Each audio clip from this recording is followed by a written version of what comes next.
Okay mga karos, magandang araw, good morning. Kamusta po tayong lahat? Ito, welcome back po muli dito sa aming channel. So mamaya magpapalipad ulit tayo ng drone para dito sa project natin sa phase 2. So roofing renovation. Ayan, itutuloy po. Then update na rin tayo sa mga ongoing project at saka dito sa finishing project natin sa Lumina Homes Phase 4. Ayan, samahan niyo po muli kami ngayong araw na to. Enjoy watching, let's go. Tara. Dito nga pala kami sa turnover namin na project sa phase 3. Okay mga karos, magandang araw, good morning sa mga client owner namin. Ay, may binalikan kami rito. Adonis, good morning. Good morning. Yan, Bilo, good morning. Good morning. I-turn over ko to, wala siyang house number at saka mailbox. Pero hindi ako sigurado kung magpapakabit si client ng mailbox. Pero ito yung house number. Nakagaya ng ikakabit namin dun sa phase 4. Ayan, pakita natin. Yun, ganda nga naman talaga, di ba? Siguro sakto na yan, Bilog. Saktong-sakto na yan. Oh, yan. Nasa ilalim po ng ilaw. So, ayun lang po muna yung pinunta namin dito. Ayan, nakakabit lang muna namin yan. Ayan, okay na. Lalang gumanda yung bahay nila, ma'am. Sige, ma'am, muna na po kami. Thank you po. Sige.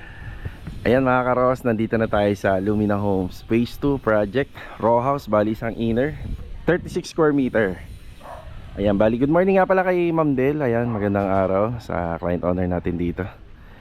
So iniisip ko kung saan natin ipipwesto yung drone, kasi bawal po siya sa mga ganito, yung maraming wire at saka syempre yung mapuno din. Syempre yung LEC no, naka-expose, onting sagi lang, maaari pong magkaroon ng problema. Pwede siyang bumagsak at saka hindi rin po siya pwede sa ulan. Ayan, roofing renovation tayo rito. Rusty, good morning. Ayan, nakabalik na si Bilog po rito at saka si Adonis. Kung mapapansin nyo, wala na yung pinaka medya agua rito. Yun po yun. So sa akin, magandang pamamaraan po yung ganito. May mga design kasi talaga ng bahay na actually kailangan sundin natin na nandun pa rin siya, yung pinaka facade. Dito naman po kasi halos pwede mo nang gawin, wag mo lang isa second floor at wag kang lalagpas sa sukat. Yun lang. Pero pwede mo nang gawin dito banda sa area na to. So ito na yung ating three-way switch para kung sakaling papasok si client dito, si owner, madilim, so pwede niya na kagad pindutin to at bubukas na yung ilaw rito. Okay boy, good morning po. Good morning. Good morning. So ito na yung update dito. Ayan, bali siya nga pala mga karos, itong mga yero na to, yan, unti-unti na po nila yan babaklasin lahat. So may nakikita pa ako mga naka-text screw, so, pero yung iba wala nang text screw. So unti-unti na nilang babaklasin. So ito na yung roofing framing natin dito. Ang ginamit namin is 2x3. Nakakasa na rin po yung inside gutter natin. Ang gamit naman po natin dyan is stainless smoke 0.5. Tapos sa ilalim nyan, may mga angle bar na 2x2, suporta niya para pagka nag-absorb na siya ng mabigat na volume ng tubig, hindi siya lulundo. Yung alignment ng gutter, napakahalaga niyan. Kasi nag-absorb yan ng mabigat na tubig. Siyempre pag yung bubong, dire-diretso yung daloy ng tubig niyan, bumibigat din po yan, nawawala sa alignment. So kailangan dyan, kontrolado natin yung klibe. Yung klibe niya papunta po ron, di ba?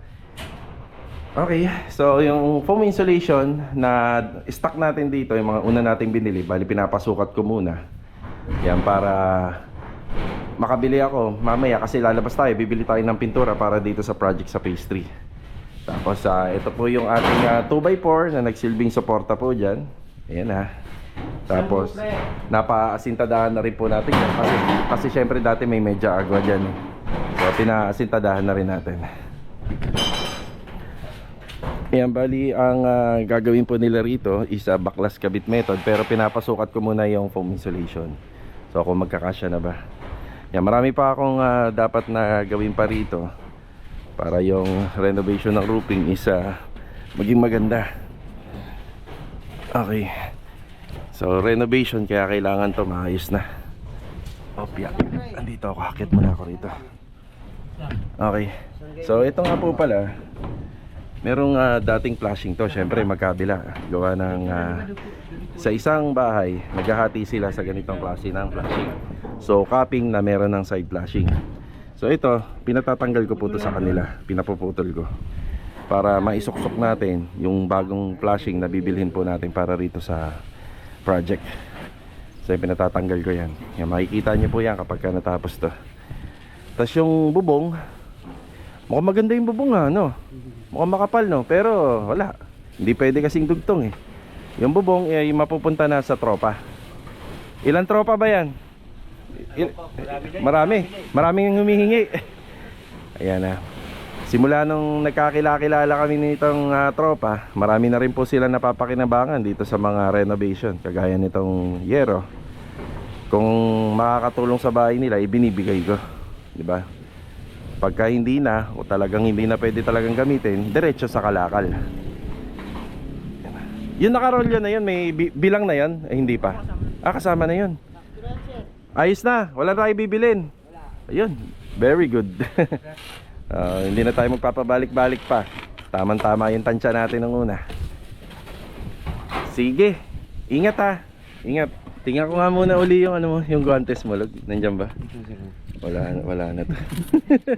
Ayan, bibili muna ako ng guantes. Syempre mas maganda dahil lalo na tag-init ngayon, kaya mas mainit yung mga yero pag hinawakan nila. Yan, si Kuya Boy meron naman daw, naitabi niya yung mga luma namin na maayos pa, nakita ko. So bibilang ko silang 3. Maganda dyan yung rubberized para kapit na kapit, tsaka protection na rin. Yan ang technique nila, kasi 27 feet yan. Ang technique po nila, iro-rolyo po nila to, tapos ia-alambre para kayang-kaya po nilang iakyat. So dito pa nila iakyat siya sa gilid, then pataas. Okay, asikasuhin ko muna yung guantes. Tapos dediretso tayo sa paradahan. Bibili po tayo ng pintura, yung cappuccino at saka yung maroon para dun sa facade wall exterior ng project natin dito sa phase 3. At yun. Tara. Isang pares 35. Tatlo po, tatlong pares. Pag 3 po na pares. 100. Nakamura. Sige po, salamat. Ito lang po. Nakabalik na ulit tayo rito. Ay, importante to. Donis pakibigay na lang kay Rusty tsaka kay Bilog. Iyon. Ay, kita na ang langit. Primer, no? Nag-a-apply sila ng primer. Ayan po, nag-a-apply na ng primer si Rusty. Baby Sex Rust. Tapos pinasusuyo ko na rin yung luma para kahit pa paano pandagdag po ng tibay yan, yung lumang framing dito.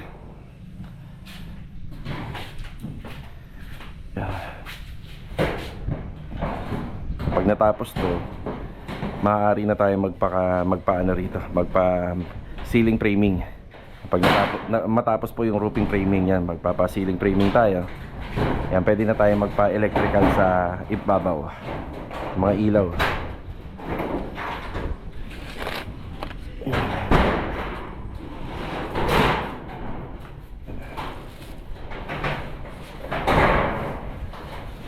Baklas muna.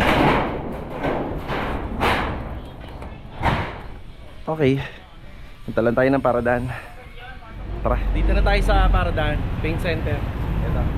Tapos ang katabi niyan yung hardware store ni Ma'am Melanie.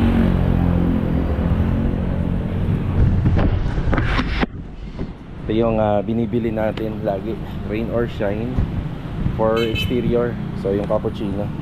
So sa Lumina, pwede naman po yung beige, alinman basta malapit na kulay. Ito rin dati ginagamit ko light beige, mas malapit to. Yun nga lang, napansin ko medyo nagda-dark to kapag nalagyan ng emulsion. Kaya dito tayo sa cappuccino. So 10 galon, tapos order tayo ng tile red na 1 galon, or kaya terracotta. So ayan, pwede yan, tsaka to kahit alinman dyan sa dalawa. So ito, yun yung nilalagay namin sa wall accent dun sa main door. So sa taas ng bahay, tsaka pababa. So pwede to, terracotta. Pwede rin yung tile red, alin man dyan sa dalawa. Ang kailangan natin, 2 balde tsaka 2 galon. So ang katumbas nito is 2 balde at 2 galon. Yung 10 galon nito. So ang katumbas ng 1 galon ay, ang katumbas po ng 1 balde, 4 nito. Yan, sakto na to kasi pati yung corner area po pipinturahan natin pati yung exterior. Yung mga pader sa outside wall. Yan, pipinturahan natin lahat. Pang sila ba?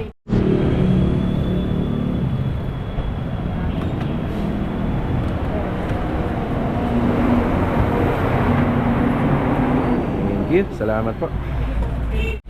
Bali 11 gallons po lahat ng binili natin. Ayan na.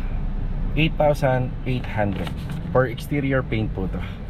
Medyo mas madami lang to compared dun sa naunang project natin kasi pati yung corner area pipinturahan po natin. Kailangan natin pinturahan yan. Nandito naman tayo sa tile center. Bali sa unahan na po to ng 13 Martires sa may Arco.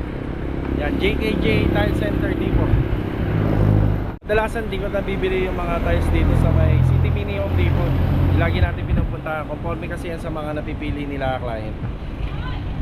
Yan. Nabili ko naman lahat ng tiles dito. Yan, kanina magkausap kami ni client owner. Ang hindi ko lang nabili yung para sa mga poste. Yun ang hindi natin nabili. So ito, binili natin to. Wall accent sa TNB. Ang combination nito is sa plain ivory. So ito lang muna yung may papakita ko sa inyo. Tapos yung sa floor tiles nya, syempre merong pinagayahan si client sa mga ibang naging previous project natin. So ito. Yan. So ang ano nito, ang combination pagka kinabit, nagke-create siya ng isang linyada. So may accent siya na linya. Tapos ang may gustong details ni client dito, syempre may kulay ng gold. Yun. Diba? Ganda. Tapos yung sa fence floor, nabili ko na. Yung sa 60 by 120 na gagamitin sa kitchen, nabili ko na rin. Yan, na-order ko na. So ang delivery nito bukas. Tapos may combination sa may backsplash wall. Yun. Napag-usapan na namin ni client. So ang hindi ko na lang nabibili ay yung para sa poste. Okay na po ito, ma'am, no? Sige. Yung resibo na lang ay nasa kanya. Salamat po, mama. Sige ho. Yan, bali, syempre gagawan ko na lang ng gate pass to para makapasok bukas sa Lumina. Okay na to, no, boss? Or deliver na lang. Thank you. Salamat po. Oo. Thank you. Bali ito mga karo, sa mag-alas 12 na. Yan, mag-break time na. Pero dumaan muna tayo rito sa City Mini Home Depot. Yan, nagdagdag tayo ng tiles na ginagamit ni Ricky para dun sa project natin sa garden. Tapos kanina bumili tayo sa SM Appliances Stores ng range hood. Ito po yan, na Germania. Yan na. Para dun sa project natin sa Bridgeport. Double motor po yung binili natin dyan para maganda-ganda na, diba? Opya. Yan, break time muna. Oras na rin, mag-alas 12 na. Bali ito mga karos, kakatapos na natin mananghalian. Ang dami ko pong nababasa mga karos tungkol po daw dun sa pangalan ng drone natin. Ayan, pag-iisipan ko po ng maigi. Para sa akin, yung madali pong mabanggit, yung hindi po tayo malilito once na binabanggit natin siya, wala siyang kapareha. Tingnan po natin. Ayan, maraming salamat, malaking tulong po mga comment nyo. Shoutout nga pala kay John Boyer, Corpus Family from Amaris Homes, Dasma Phase 2, Dasmariñas, Cavite. Shoutout po.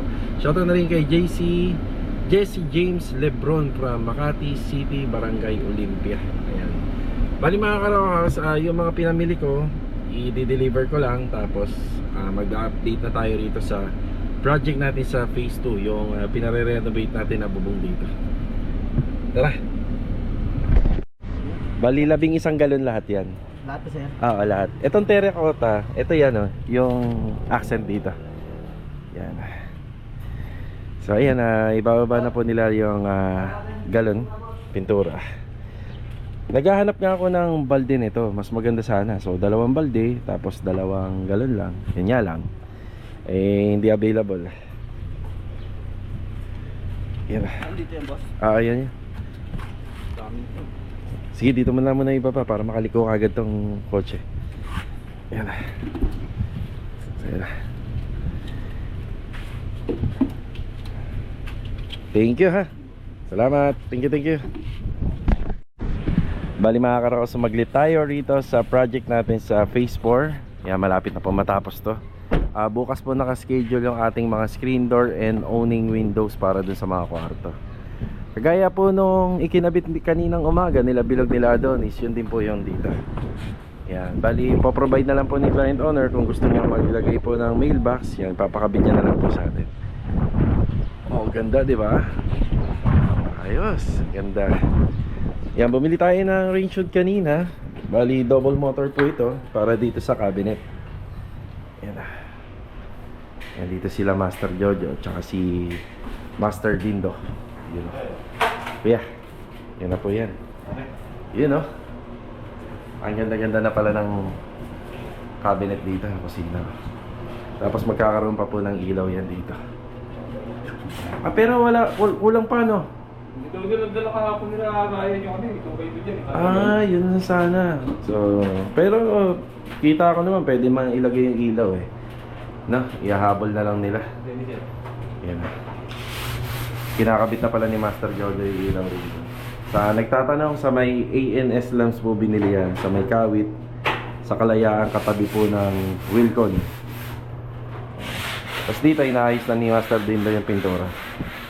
Yan, bukas pa po natin makikita yung para dito sa owning window at saka yung sa mga screen door. Kuya, maki-update lang ako doon sa waterproofing sa likod. Hindi pa sir eh. Hindi pa? O si... Mamaya hapon sir. Okay na, bukas. Pumunta ako na ng umaga, tulog. Walang tao. Puro, inuurasan ko, lasa 8, tulog pa rin. Tulog? Andun na nga yung ano ko eh, sa taas eh. Yung hagdanan at saka yung gamit. Meeting ko. Sige, yaman na kuya. Kahit hapon na sir. Oo.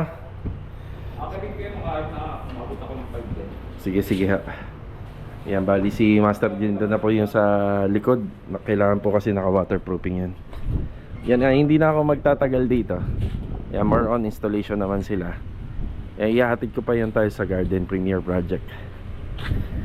Yan na. Eto mga karawas, nandito na tayo sa garden. Rick, good afternoon. Yan na. Kay Richard, good afternoon. Tsaka kay Louie.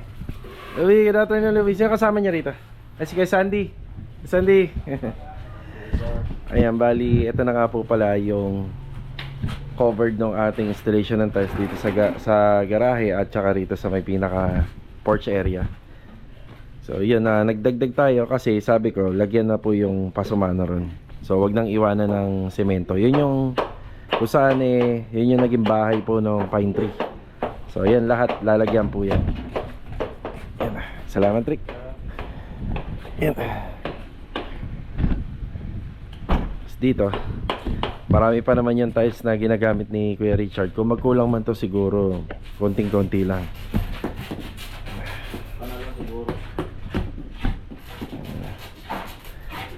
Bukas malalaman natin. Ayan kay Ricky.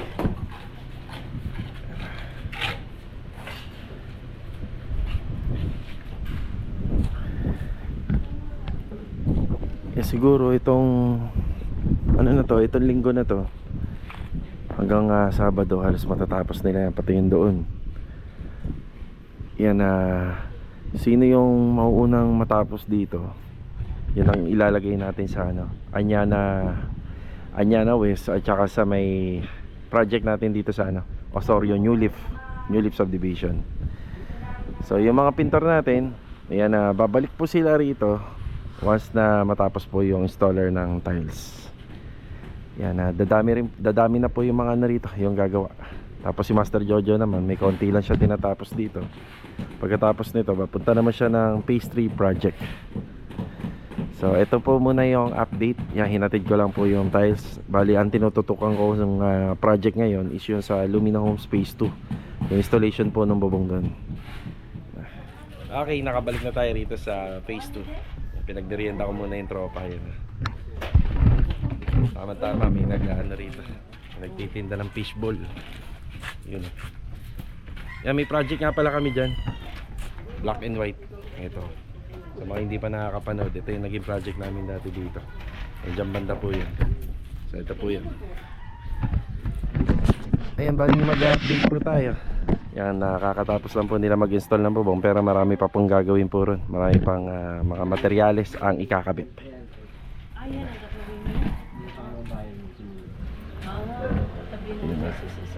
ng Kay sir. Kayo lang. Kay papa mo yung isa. Kaya 4 yan. Yan. Sige, merienda muna kayo. Nasi papa mo. Ayan. Uminit sa loob. Wala nang Sige, merienda muna. Yan, ito na pala yung mga nabaklas, no? Diretso putol na. Tapos sa pagdating dito, ang una nyo makikita rito yung picing board. Yan, naka-picing board tayo. Tapos yung sa ibabaw niya naka foam insulation, ganito. Tapos naka yero. So naka-sandwich yung foam insulation. Yan. Biglang dilim, no? Ganun talaga. Gawa na kabit na po lahat eh. Ayan, tapos dito susunod nila rito sa metal paring. Yung ceiling framing para makapag-latag na. Ayan na nga pala si Kuya Boy, nag-lalatag na ng wiring isa-isa. Tanong ko, yung pipito sa ano to wall? Pader yun yan.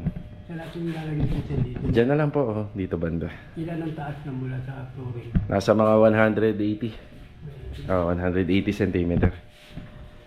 So, adjust ka na lang kasi wala pang tiles to eh.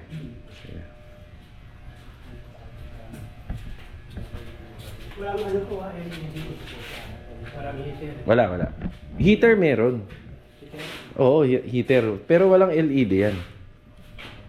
Puro ceiling kasi yung program nito eh. More on ceiling lang yan. Pagka may mga outlet, tanong mo na lang sa akin. Yan, after po nila doon sa taas, ito na yung inaasikaso nila. Yan, dito naman. Okay, bali, magpapalipad ulit tayo ng drone. Yan, sisilipin ko yung nagawa po ron. Lagi nyo naman na po nakikita yan sa sa mga video ko kapag nagre-renovate kami ng row house. Inaakit ko lagi yung bubong, pero sa ngayon dahil may drone tayo, drone yung gagamitin natin. Ayan, let's go. Palipad tayo ng drone.